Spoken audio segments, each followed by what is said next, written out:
The stars stretched endlessly outside the window of the command deck. Captain Lyra Mendez stood in silence, her hands clasped behind her back. Her dark gray uniform, marked with the silver insignia of the Galactic Empire, reflected the cold lights of the briefing chamber. Around her, the hum of the starcruiser pulsed like a quiet heartbeat, steady, precise, controlled. Lyra had been summoned to the High Command's inner sanctum on Velker Prime, the Empire's capital world. Few were ever called there. Fewer returned unchanged. The chamber doors slid open. She stepped inside. At the far end of the room, Chancellor Drax Volan stood tall and still, his pale hands folded behind his back, eyes fixed on a glowing star map. Red points of control blinked across the galaxy. But one dot, blue and flickering, stood alone. Earth. A forgotten world, Volan said without turning. Unremarkable. Isolated. But now, dangerous. Lyra stayed silent. She had learned long ago that the Chancellor preferred quiet obedience. He turned to her slowly, his face calm but sharp, like a knife kept polished. You've heard of Earth? Only from the archives, sir, she replied. It was lost after the collapse. Lost, and now found. His voice was low, even. They called themselves free. No central rule. No surveillance grid. No code of control. He tapped a control pad, and images appeared. People walking freely through sunlit streets, arguing in open forums, laughing without fear. Lyra stared. This is not progress, Volan said. This is chaos dressed as peace. And it's spreading. He turned and fixed his gaze on her. We sent probes. We intercepted transmissions. Their ideas are traveling across systems. Unfiltered. Unmonitored. If it reaches our outer colonies, we lose everything. Lyra's brow furrowed. They're just words, sir. No, Volan said. They're worse. They're thoughts. And thoughts, he leaned forward, are infections. He stepped closer. Your mission is simple. Go to Earth. Observe. Report. Undermine if necessary. Cut them off before the disease spreads. Lyra nodded. Understood.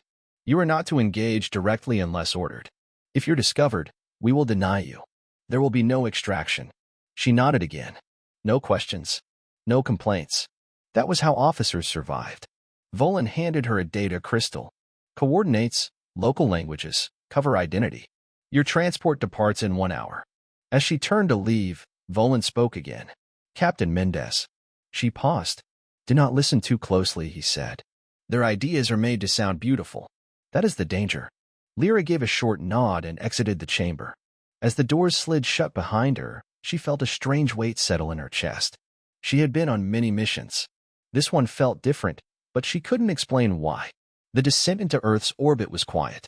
The stealth transport shimmered like glass, invisible to all sensors. Lyra sat in the pilot's seat, reviewing her cover identity. Leah Martinez, a freelance researcher from the colony world Cipher 9. Her task was simple: get in, study them, disrupt them if needed, and report back. The ship broke through atmosphere. Below her, Earth spread out like a painting: oceans, forests, cities that pulsed with movement. Not like the ordered gray towers of Velker Prime. This world looked alive. She landed near the capital city, New Alexandria. It was built on the ruins of an older city, though you wouldn't know it by looking. Buildings here didn't match. Some were tall and shining, others small, strange, and colorful. The streets were clean, but not perfect. People didn't march, they moved. She walked through the city wearing local clothes, blending easily. No one asked for ID. No patrols scanned her eyes. A street musician played an old wooden instrument while children danced nearby. She stopped in a public square where a crowd had gathered. A man stood on a platform, speaking passionately. We do not fear the Empire, he shouted, because we are not a threat. We are a mirror. And tyrants hate mirrors. The crowd cheered. Lyra stared, stunned. Back home, that speech would have earned life imprisonment. Here, it earned applause. She watched their faces. These weren't rebels or soldiers. Just people. Unafraid. Uncontrolled. Free. And yet, somehow, still standing. Lyra felt something she hadn't felt in years: uncertainty. Her hand brushed the data crystal in her pocket. She still had her orders.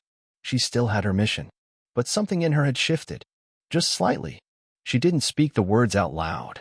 But the thought was clear. They were right. Words were dangerous. New Alexandria didn't feel like a capital city. Not in the way Lyra Mendez knew capital cities to be. There were no loudspeakers shouting government slogans. No soldiers marching in perfect rows. No watch drones hovering overhead. Instead, the city hummed with life, not controlled, not forced. Just moving. Lyra walked through its streets, eyes always scanning. She was here to study, not to admire. But everywhere she turned, there was something strange. Something human. People talked openly in cafes, debated in public parks, and gathered in open-air markets where merchants sold handmade items instead of standardized products. One morning, Lyra paused at a corner where a small group had formed around a street artist. He was painting a mural, colorful, chaotic, beautiful. Children ran past her, laughing. One of them bumped into her leg. She looked down, surprised. The child smiled and said, "Sorry, ma'am," before darting off again. She blinked. Back in the Empire, children didn't play in public. They were tested, measured, and assigned roles by age 6. Lyra had been one of them. She shook the memory away and continued walking. Her false identity gave her access to Earth's research networks. She visited local libraries and learning centers. There were no security checks, no code scans. Just people, young and old, sharing knowledge without restriction. Books filled entire walls. Not databanks, but real, printed books. Some were falling apart at the seams. Lyra opened one at random and read the first line. Freedom is not something given. It is something chosen. She closed it quickly and returned it to the shelf. Her mission was to observe, not to be influenced. That was the danger Volan had warned her about. A few days later, she met Kai. He was a tall, soft-spoken engineer who worked on public transport systems. They met at a local design expo, where Lyra pretended to be researching community energy grids. Kai offered to show her around. She accepted. He was smart, curious, and asked questions. Too many questions. So, Cypher, 9, he said as they walked. Never met someone from there. You guys have strict social codes, right? She nodded, careful. Yes. Everything's structured. Do you like that? He asked. She paused. It keeps things efficient. Kai smiled. Sure. But does it keep people happy? She didn't answer. He didn't press. Later, they sat on a bench overlooking the city's central river.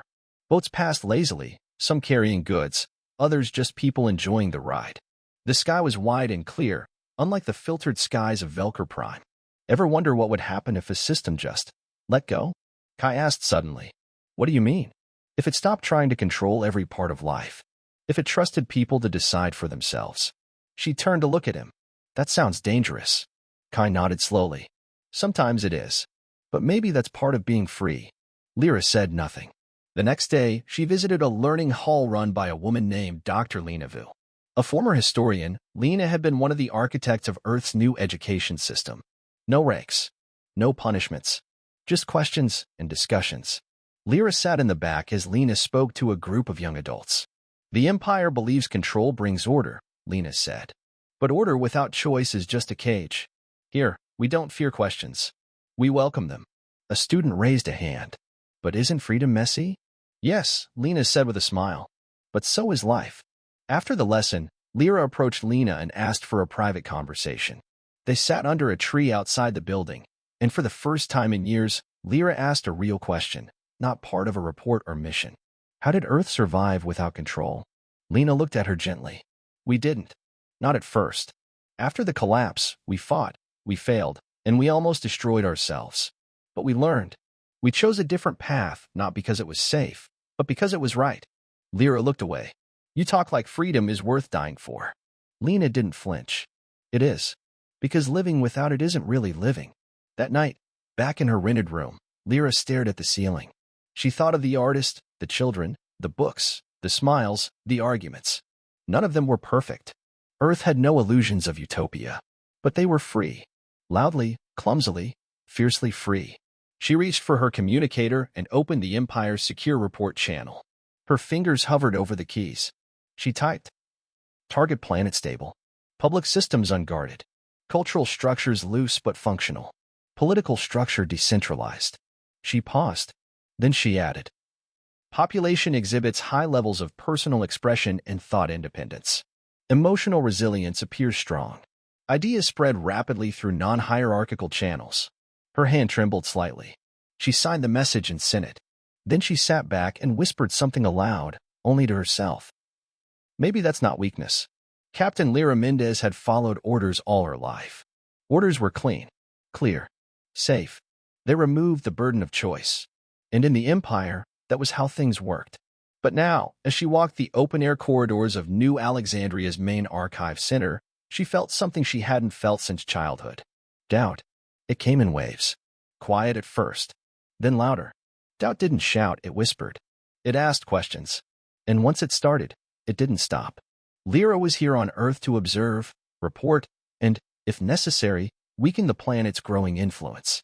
But the more she saw, the harder it was to find weakness. Earth was disorganized. Yes. Sometimes chaotic. People argued and disagreed. But they did it without fear. And somehow, it worked. That morning, she returned to Dr. Lena Vu's learning hall. The topic today was Earth's near-extinction event, the collapse. A moment in history the Empire barely mentioned.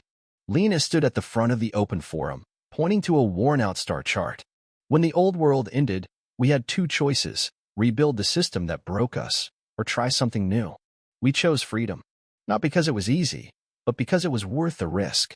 Lyra listened from the back, her arms crossed. Her instincts told her to remain guarded, but her thoughts drifted. How could a planet rebuild without control? Later, when the crowd had thinned, she approached Lena. I read that Earth had multiple governments once, Lyra said. How did they all agree to change? They didn't, Lena replied. Some fought. Some resisted. But eventually, enough people believed that cooperation mattered more than dominance. That's how it began. No central power? Lyra asked. None, Lena said. Just communities learning to trust each other. And systems that could be changed when they failed. That sounds slow, Lyra said. Lena smiled. Sometimes slow is better than wrong. Later that afternoon, Lyra met Kai again. He had invited her to his workshop, a cluttered but lively space filled with tools, glowing models, and unfinished machines. A small wind turbine spun gently in the corner. Its blades made a soft ticking sound. This one powers the shelter across the street, Kai said, pointing to it. Not much, but enough for lights and cooking. Lyra raised an eyebrow. All this for one building? Yeah, because we can. And because it's ours, Kai said. You don't use a central energy grid? She asked. We do, but not for everything. Local systems give people more control and freedom. If one fails, the others keep going. She stepped closer. Redundancy. Kai nodded. And independence. She looked around. The Empire's infrastructure was massive, efficient, and completely controlled. If one part failed, the system collapsed, or worse, it punished those who caused the failure. What happens if someone misuses the power? She asked. Then we fix it. Together. And learn from it, Kai said simply. No fear. No threats. No punishments. Just people choosing to do better. Back in her room that night, Lyra reviewed the latest intelligence feeds from the Empire. Earth was gaining attention. Not because of its military, Earth had no major fleets. Not because of wealth, it had little of that, too. But because its words, its ideas, were spreading. Encrypted transmissions from outer colonies spoke of Earth-style councils, of citizens demanding open voting and freedom of information. Quiet protests were rising. Not violent. Just voices asking, why not us too? The Empire's response was swift. Suppression orders, curfews, information lockdowns. And Volan's last message had been clear. Continue monitoring Earth. Prepare to disable their global net. Their ideas are reaching too far. Disable. That meant sabotage. Lyra felt a cold weight settle in her chest. She pulled up her report draft. Earth remains unarmed and disorganized. However, its philosophical influence continues to expand. Recommendation: reassess threat level. Direct action may provoke widespread ideological resistance across other systems. She hovered over the send button, but something stopped her. She remembered the mural, the children, Lena's words, Kai's quiet, simple trust. And she remembered her own silence, how many times she had followed orders without asking why. Lyra closed the report. Not deleted, just closed. She stepped outside and walked through the quiet night streets. Earth's skies weren't filtered or monitored. The stars looked raw, real. For the first time in years, she tilted her head upward and let herself wonder. What if everything she had been taught was wrong? What if control wasn't strength? What if freedom wasn't chaos? Far away, on Velker Prime, Chancellor Volan stared at a blank space on his report feed. Lyra's update hadn't arrived. His fingers tapped the desk once, then stopped. He issued a new order. Send the covert team. Prepare for full containment. Earth must not spread. On Earth, Lyra walked alone beneath the stars, unaware that the Empire had just changed the mission. It was no longer about watching. It was about silence. Permanent silence. Rain fell softly over New Alexandria, misting the windows of the small cafe where Lyra sat. She stirred her tea slowly, watching droplets race each other down the glass. Across the table, Kai was explaining how Earth's cities work together without a central command. Lyra nodded, listening, but her mind wasn't fully there. An encrypted message had arrived the night before. Short. Final. Operation authorized. Sabotage EarthNet relay stations. Begin in 48 hours. Extraction team will arrive after blackout. Earth's leadership will be removed. Orders absolute. It was signed by Chancellor Draxvolan. Lyra didn't sleep that night. The Empire wasn't waiting any longer. They had moved from fear to action. No more surveillance. No more study. They had decided Earth's influence was a threat, and threats were eliminated. Her mission had changed, and she was no longer just a watcher. She was now the blade. Kai noticed her silence. "You okay?" he asked. Lyra looked up. "Just tired." "Can't blame you," he said. "These last few days, you've seen a lot." She gave a small smile. "Yes, more than I expected." They sat quietly for a moment. Then Kai leaned in, lowering his voice. "Something's going on, isn't it? You've been watching more than learning." Her eyes narrowed slightly. "What makes you say that?" He hesitated. "You ask the right questions, but avoid the real ones. And yesterday, I saw you near the EarthNet tower. Only authorized engineers are allowed near that zone."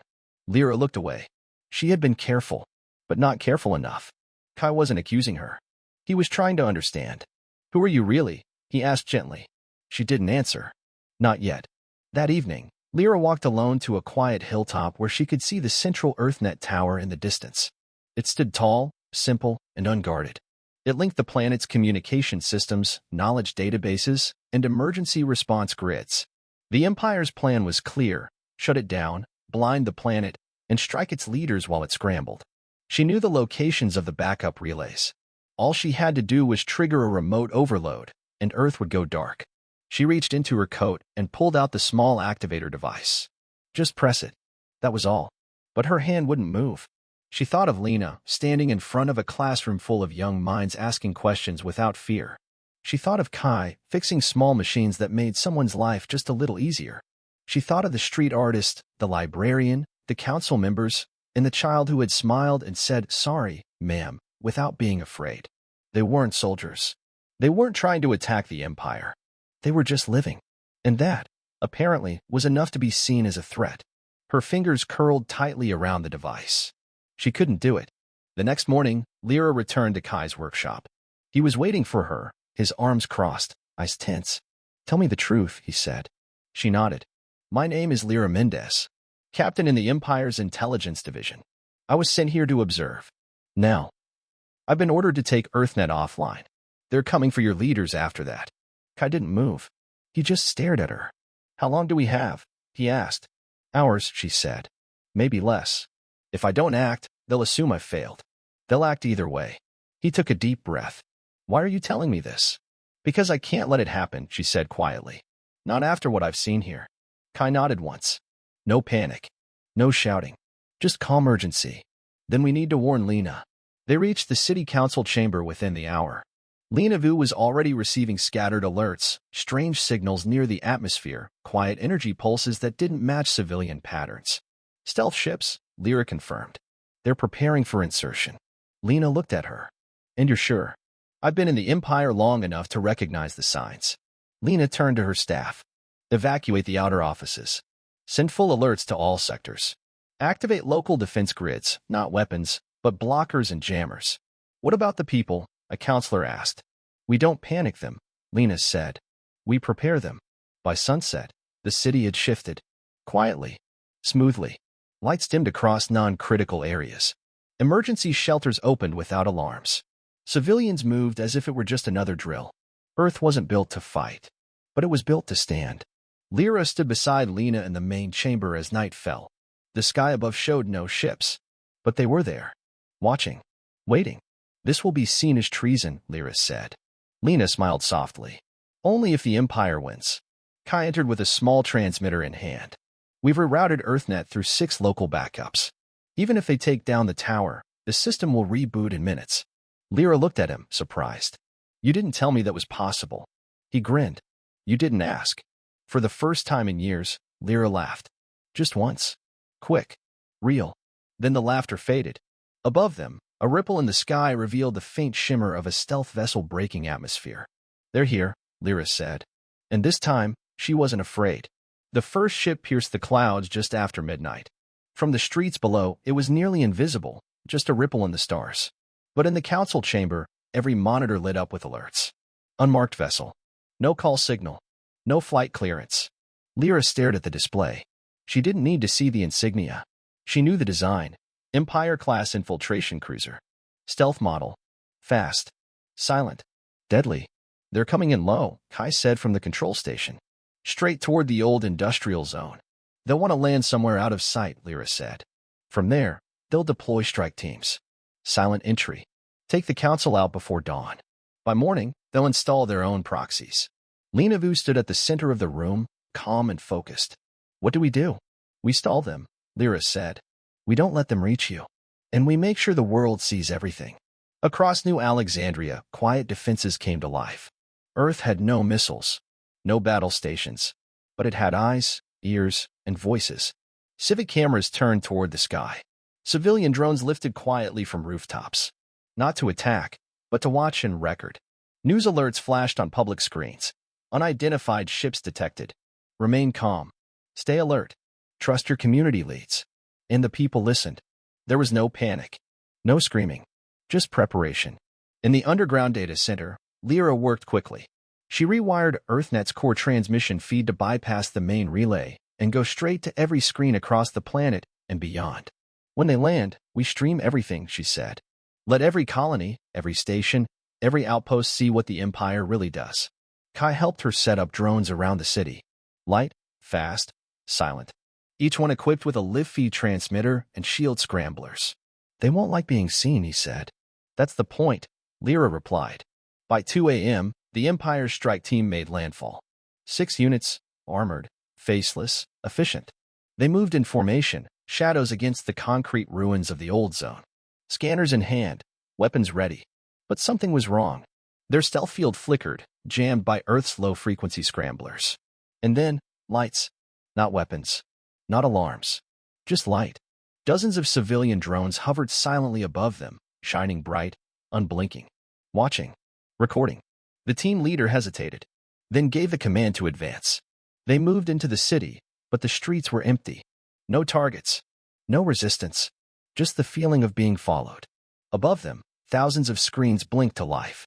Every home, every building, every outpost in the Empire's network was receiving the same broadcast. Live feed. Empire strike team enters civilian zone. EarthNet systems active. No provocation detected. Lyra stood in the city's central square, exposed. Waiting. She wore no armor. Carried no weapon. But every camera was on her. The lead unit stopped 20 meters away, weapon raised. A voice boomed from its speaker, cold and mechanical. You are ordered to disperse. Earth is under intervention. Council is to be removed. Compliance is mandatory. Lyra stepped forward. I am Captain Lyra Mendez, Imperial Intelligence Division. Serial ID MX 991, Zeta. Standing down from command. Effective immediately. The unit paused. Their scanners confirmed her identity. She held her hands up. This mission is illegal. There is no threat here, only ideas you fear. You are in breach of loyalty code. Surrender or be terminated. No, she said calmly. I won't help you silence them. The moment stretched. Then, from the rooftops, voices rose. Not shouts, not anger. Just one word, spoken over and over. Witness. The crowd grew quiet, unarmed, standing side by side. Civilians, council members, children. They carried lights. Cameras. Their presence was the resistance. Lyra turned back to the strike team. Fire, and the whole galaxy will see. Every lie, every order, every death. The team stood frozen. They weren't trained for this. No chaos. No violence. Just exposure. After a moment, their formation broke. One by one, the soldiers stepped back. The ship that brought them in lifted quietly from the ground and fled. No shots fired. No blood spilled. Just light. Later that morning, Lyra broadcasted a message across the outer colonies. Her face was calm, her voice steady. I served the Empire for 15 years. I believed in order, in silence. But here, I found something stronger than control. An idea, a choice. Earth does not fight with weapons. It fights with truth. If you're watching this, know, you are not alone. And you do not have to obey. By nightfall, whispers had become words. And words were becoming action. Not war. Not revolution. Just people asking questions. And refusing to be quiet. The sun rose over New Alexandria like it had every morning. But today, the city felt different. Not because of any visible damage. No buildings had fallen. No weapons had been fired. There were no victory banners or parades. But still, everything had changed. The Empire had come. And it had left. Not defeated by force. But by something it didn't understand. By the refusal to be afraid. By the strength of an idea. Lyra Mendez stood on the same hill where she had once nearly destroyed EarthNet. The air was crisp. Quiet. The city below her was waking up again. Children walked to school. Vendors opened their carts. Workers rode quiet buses to stations and workshops. As if nothing had happened. But everything had. She watched a mother help her daughter tie her shoes before crossing the street. The girl looked up at the sky, smiled, and pointed at one of the drones still floating above. A reminder. A witness. Lyra didn't smile. But she felt peace. She hadn't known what that felt like before. Later that morning, she stood before Earth's council. The chamber was full not just of leaders, but of ordinary citizens who had come to hear her speak. Dr. Lena Vu welcomed her with a quiet nod. Kai stood nearby, arms crossed, watching with quiet pride. Lyra stepped forward. I was trained to obey, she said. Her voice was calm, steady. Taught that freedom was dangerous. That choice led to chaos. That the only way to survive was to submit. I believed those things. I followed orders. Until I came here. She looked around at the faces watching her. This planet, it showed me something different. You argue. You disagree. You make mistakes. But you do it together. You let people speak. And somehow, in that noise, there's peace. She paused. The Empire will not forget this. They will not forgive it. But now they know they can be seen. And when the powerful are watched, they become afraid. Because truth is louder than fear. No one applauded. Not yet. They just listened, taking it in. Then Lena stood beside her and spoke. Let this be recorded. Let every colony, every outpost, every voice in hiding hear us. Earth stands free, not because we fought with weapons, but because we refuse to forget who we are. Now the room filled with sound. Not shouting, just firm, steady applause. A rhythm of resolve. In the following days, Lyra received messages from across the stars. Some were silent broadcasts, flashes of Earth's flag or its council seal, posted on screens in places where such things were forbidden. Others were longer, letters from citizens of imperial colonies, saying, We watched. We heard. We're ready to speak now, too. Small sparks. Quiet flickers. But sparks become flame. Lyra declined Earth's offer of a public role. She didn't want power. Not anymore. She had seen what it did. She asked for one thing. A quiet place to work. A task that mattered. She joined Kai's engineering team. They traveled from city to city, helping rebuild energy systems, train local crews, and upgrade EarthNet to be faster, safer, and open source, impossible to shut down again. One evening, while walking back from a village station, Kai asked her, Do you ever miss it? She looked at him. The Empire? He nodded. Lyra thought for a moment. No, but I miss believing it was right. That was easier. Freedom isn't easy, he said. She looked up at the stars. But it's worth everything. Months passed. Then a year. The Empire never returned to Earth. Not openly. But their silence spoke volumes. Other planets began to change. Some slowly. Others in waves. Not because Earth forced them to, but because it had shown them something simple. That freedom was possible. That ideas, once spoken, could not be silenced. One morning, Lyra stood again on the hill where it all began. She watched the sunrise like she had so many times before. Below her, Earth moved as always imperfect, alive, free. She smiled.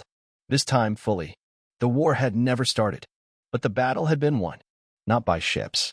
Not by fire. But by a voice.